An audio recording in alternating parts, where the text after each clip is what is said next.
रतन टाटा की आखिरी इच्छा जानकर किसी को नहीं हुआ यकीन। जाते जाते हिंदू राष्ट्र में खुद की आहुति दे गए सर टाटा। पारसी धर्म से आते थे टाटा, तो फिर हिंदू रीति रिवाज से क्यों हुआ अंतिम संस्कार? वजह कर देगी हैरान। आखिरी इच्छा इससे भी अलग। जाते जाते दो काम ऐसा कर गए, 200 सालों तक याद रखेगा हिंदुस्तान। हॉस्पिटल में आखिरी 1 घंटे का सच सुनकर आप रो देंगे। रतन टाटा की कामयाबी से ज्यादा उनकी इंसानियत पर हर किसी को यकीन है। आखिरी वक्त में जब उनके पास वक्त कम बचा था, तो वो उस वक्त में क्या कर रहे थे? उनके पास कौन कौन था? उनकी आखिरी इच्छा क्या थी? 86 साल की उम्र में देश को झूठ बोल रहे थे कि फिट है, लेकिन उनको गंभीर बीमारी थी। देश में कोई हलचल न पैदा हो, इसलिए उन्होंने डॉक्टरों और अपनों से कैसी मांग कर ली जिस पर किसी को यकीन नहीं हो रहा था। ये भी कैसा इत्तेफाक है, 86 साल की उम्र में रतन टाटा को जिस पे सबसे ज्यादा यकीन था, उस बच्चे की उम्र 30 साल है। दोस्ती उनको पसंद थी, जानवर हो इंसान, उनकी दोस्ती की कहानी बहुत है, लेकिन अस्पताल की वो कहानी एकदम अलग है। रतन टाटा के पास उस वक्त सिर्फ 4 लोग मौजूद थे, जबकि उनके साथ डॉक्टरों की टीम थी। आईसीयू में जाने से पहले आखिरी बार उनकी बातचीत हुई। आईसीयू में जाने के बाद वो दोबारा न आँख खोल पाए, न ही वो कभी बोल पाए। लेकिन उसके पहले उन्होंने एक ऐसी शर्त रखी, वहाँ मौजूद हर कोई चौंक गया।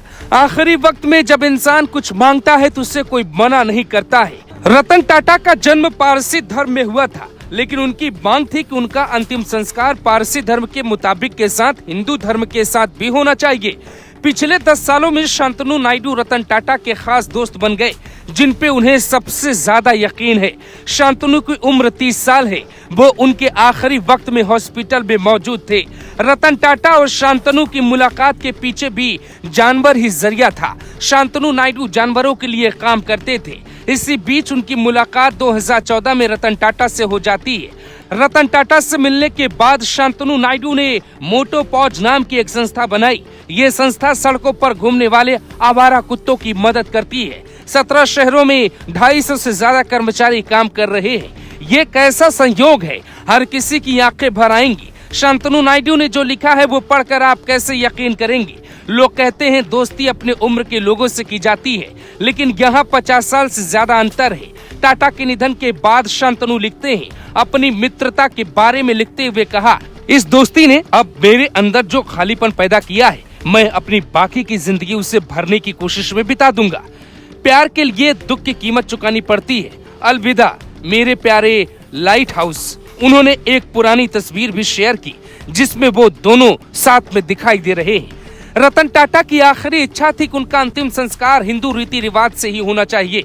अंतिम संस्कार की कई विधियां हिंदू रीति रिवाज से ही होंगी, तो वहीं मुंह पर कपड़ा रखने का पारसी विधान भी होगा। रतन टाटा का अंतिम संस्कार विद्युत शवदाह गृह में ही किया जाएगा। रतन टाटा का यह एहसान कभी कोई हिंदू नहीं उतार पाएगा। जाते जाते उनका आखिरी संदेश भी सुनिए। आज की तारीख से लगभग 120 साल पहले, जब झारखंड अविभाजित बंगाल का हिस्सा होता था, उस समय काली माटी नामक जगह पर जमशेदजी नसरवान जी टाटा ने एक सपना देखा था।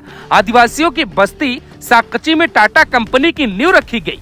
टाटा समूह ने काली माटी में टिस्को की स्थापना करने की सोच पैदा की। वहां से जो सफर शुरू हुआ वो रतन टाटा पे आकर फिलहाल ठहर गया। जमशेदपुर में शायद ही किसी के घर आज खाना बना होगा। गरीबों के लिए महंगे अस्पताल के बजाय रतन टाटा ने अपनी जिंदगी में कई अस्पताल बनवाए, ताकि आम इंसान आराम से इलाज करवा पाए। पूरी जिंदगी कंपनी और देश की सेवा में खपा दिया। कुछ लोग ही उनकी जिंदगी में ऐसे थे जिनसे वो खुलकर बात करते थे, जिनमें से एक थे नरेंद्र मोदी। हालांकि किस्मत का खेल देखिए, रतन टाटा की मौत के बाद भी उनके सबसे खास नरेंद्र मोदी नहीं पहुंच पाए। वो इसलिए क्योंकि उनका विदेशी दौरा था। विदेशी दौरा रद्द करना पहाड़ चढ़ने जैसा होता है, इसीलिए अमित शाह उनकी अंतिम यात्रा में बार बार दिखाई दिए। 1 शताब्दी का अंत हो चुका है। रतन टाटा की जिंदगी का सच किताबों में जोड़ना चाहिए, ताकि हमारी आने वाली पीढ़ियां समझ पाए, कामयाबी से भी बड़ी कामयाबी होती है एक बेहतर इंसान बनना।